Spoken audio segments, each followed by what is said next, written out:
বাঙালির খুব প্রিয় একটা রেসিপির সাথে আমি জ্যোৎস্না দ্য শিবুস কিচেনে আপনাদের সকলকে স্বাগত জানিয়ে আজকের এপিসোডটা স্টার্ট করছি। এই রেসিপিতে আমি চিংড়ি মাছ ইউজ করছি। চিংড়ি মাছটা ভালো করে ধুয়ে হলুদ নুন মাখিয়ে আমি লাল লাল করে চিংড়ি মাছটা ভেজে নেব।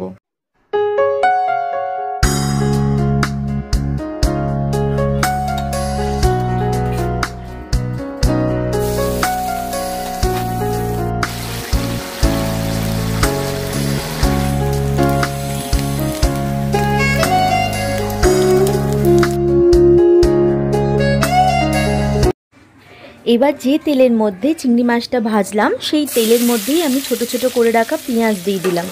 এখানে 200 গ্রাম আমি পেঁয়াজ দিয়েছি। ছোট ছোট করে কেটে লাল লাল করে পেঁয়াজটা ভেজে নিতে হবে। পেঁয়াজটা লাল লাল করে ভাজা হয়ে গেলে এবার এর মধ্যে আমি রসুন কুচি দিয়ে আরও একটুখানি ভেজে নেব।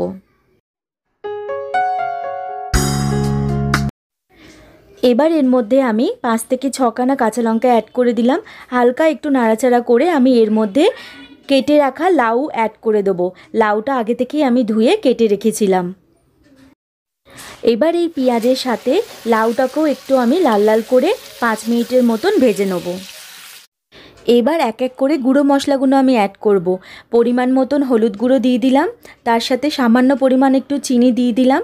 এবার আমি গুঁড়ো ধনে দিয়ে দেবো এবং তার সাথে আমি গুঁড়ো জিরে দিয়ে দিলাম এবং পরিমাণ মতন কাশ্মীরি লঙ্কার গুঁড়ো দিয়ে নুন দিয়ে আমি ভালো করে এই লাউটাকে 10 মিনিটের জন্য কষিয়ে নেব।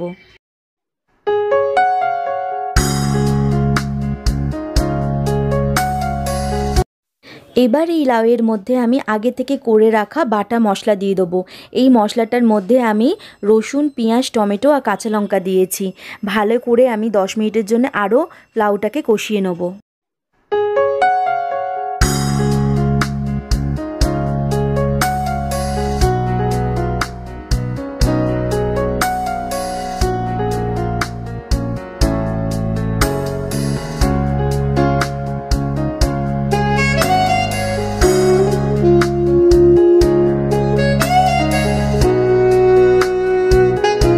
এবার পরিমাণ মতো নুন দিয়ে আমি 10 মিনিটের জন্য চাপা দিয়ে লাউয়ের তরকারিটাকে ছেড়ে দেবো। আলাদা করে কোনো জল দেওয়ার প্রয়োজন নেই, কারণ নুন দেওয়ার পর এই সবজি থেকে এমনিই জল ছাড়বে। ওই জলের মধ্যেই লাউটা গলে তরকারি পুরো রেডি হয়ে যাবে।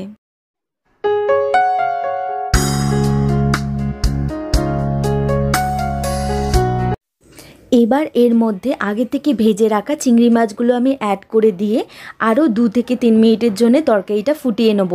তাহলেই পুরোপুরিভাবে বাঙালিদের খুব প্রিয় লাউ চিংড়ির তরকারি তৈরি হয়ে যাবে।